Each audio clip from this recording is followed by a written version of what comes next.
Oke, bismillahirrahmanirrahim. Assalamualaikum warahmatullahi wabarakatuh. Sebelumnya, perkenalkan nama saya Andi Rafli Setiawan dengan NIM 200209501056 dari kelas PTKE Angkatan 2020. Jadi, pada video ini, saya membuat video ini untuk menyelesaikan tugas pada mata kuliah evaluasi pembelajaran.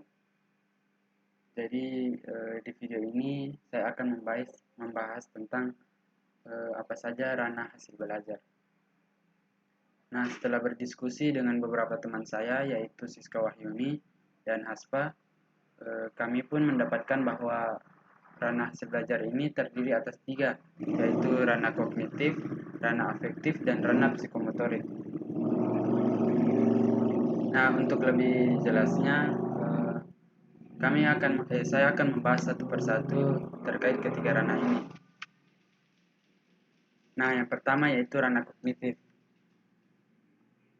Nah, jadi kognitif ini berasal dari bahasa Latin atau yaitu cognitio yang memiliki arti pengenalan, di mana ia mengacu kepada proses mengetahui maupun kepada pengetahuan itu sendiri.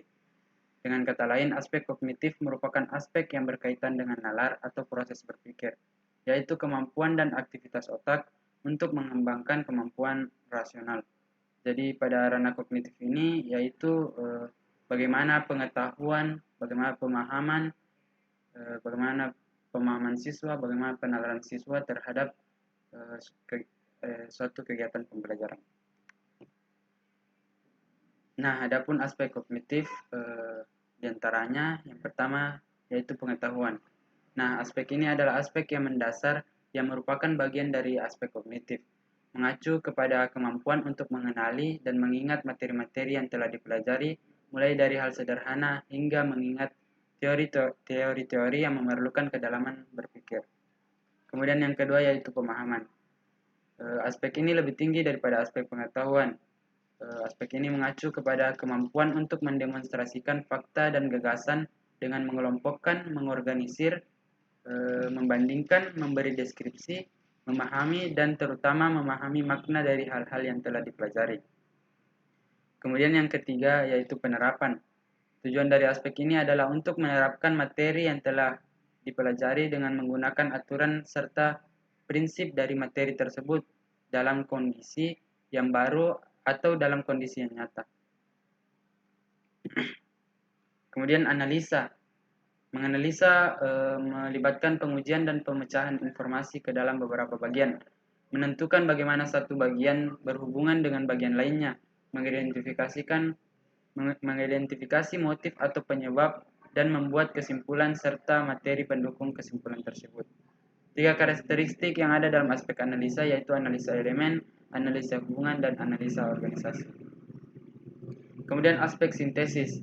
Aspek sintesis meliputi kemampuan menyatukan konsep atau komponen sehingga dapat membentuk suatu struktur yang memiliki pola baru. Pada aspek ini diperlukan sisi kreatif dari seseorang atau peserta didik. Kemudian yang terakhir yaitu evaluasi. Aspek ini yaitu kemampuan untuk berpikir dan memberikan penilaian serta pertimbangan dari nilai-nilai materi untuk tujuan tertentu. Atau dengan kata lain, kemampuan menilai sesuatu untuk tujuan tertentu. Evaluasi ini dilakukan berdasarkan kriteria internal dan eksternal. Adapun contoh dari aspek kognitif ini seperti membaca, mengingat, penalaran logis, serta memperhatikan penyampaian materi. Nah, yang kedua yaitu ranah afektif.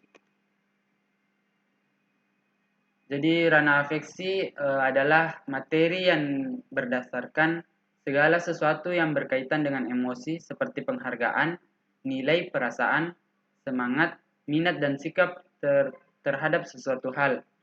Jadi pada ranah afeksi ini biasanya seperti sikap seorang siswa ketika di dalam melakukan proses pembelajaran. Bagaimana sikap mereka. Nah, adapun aspek afektif. Beberapa aspek afektif diantaranya yang pertama penerimaan. Mengacu kepada kemampuan untuk memperhatikan, dan merespon stimulasi yang tepat, juga kemampuan untuk menunjukkan atensi atau penghargaan terhadap orang lain. Kemudian yang kedua yaitu responsif. Domain ini berada satu tingkat di atas penerimaan, dan ini akan terlihat ketika siswa menjadi terlibat dan tertarik terhadap suatu materi. Anak memiliki kemampuan berpartisipasi aktif dalam suatu pembelajaran dan selalu memiliki motivasi untuk bereaksi dan mengambil tindakan. Kemudian penilaian, aspek penilaian. Domain ini mengacu pada pentingnya nilai atau keterikatan diri terhadap sesuatu, seperti penerimaan, penolakan, atau tidak menyatakan pendapat. Juga kemampuan untuk menyatakan mana hal yang baik dan mana yang kurang baik dari suatu kegiatan atau kegiatan lainnya dan mengekspresikannya ke dalam perilakunya.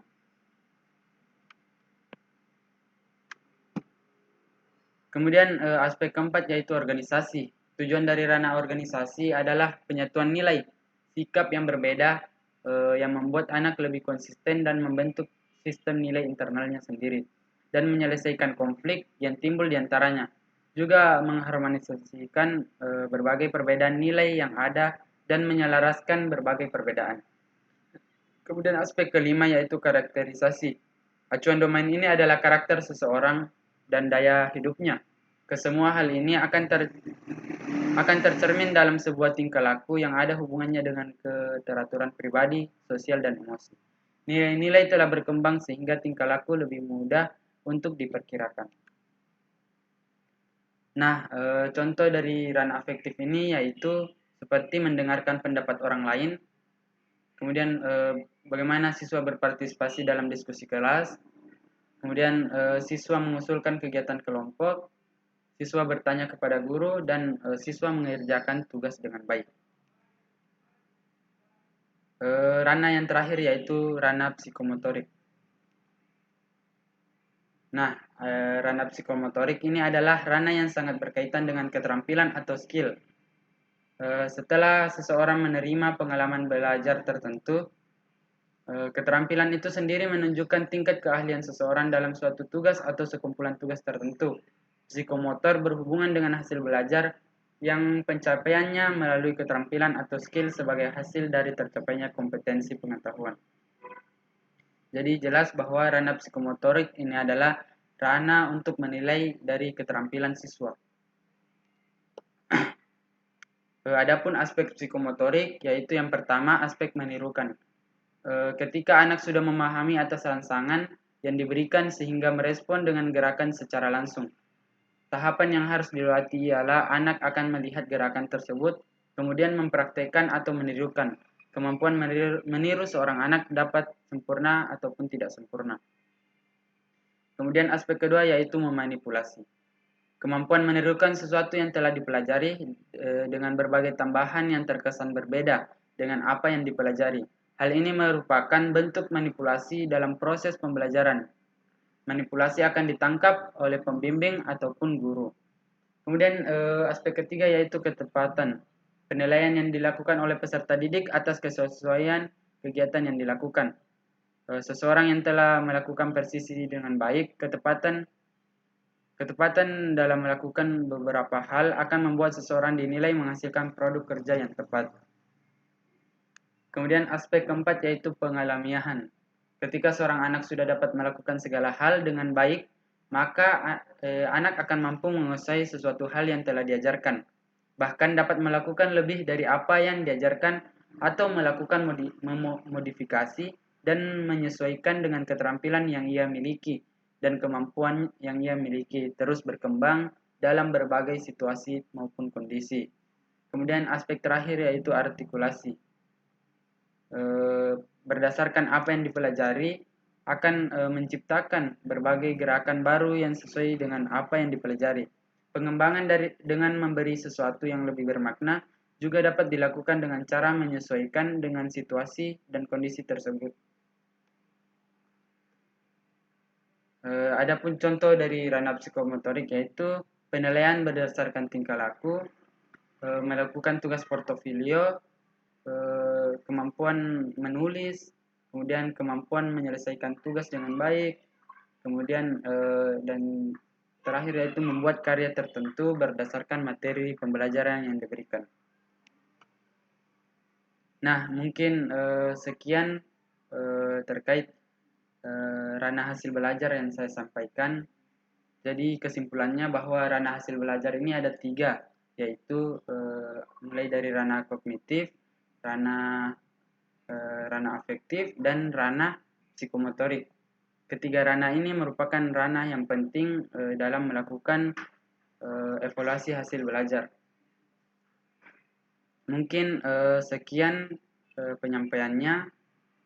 Saya ucapkan terima kasih kepada yang sudah menonton. Lebih dan kurangnya saya mohon maaf. Saya tutup dengan mengucapkan wabillahi taufiq wal hidayah. Wassalamualaikum warahmatullahi wabarakatuh.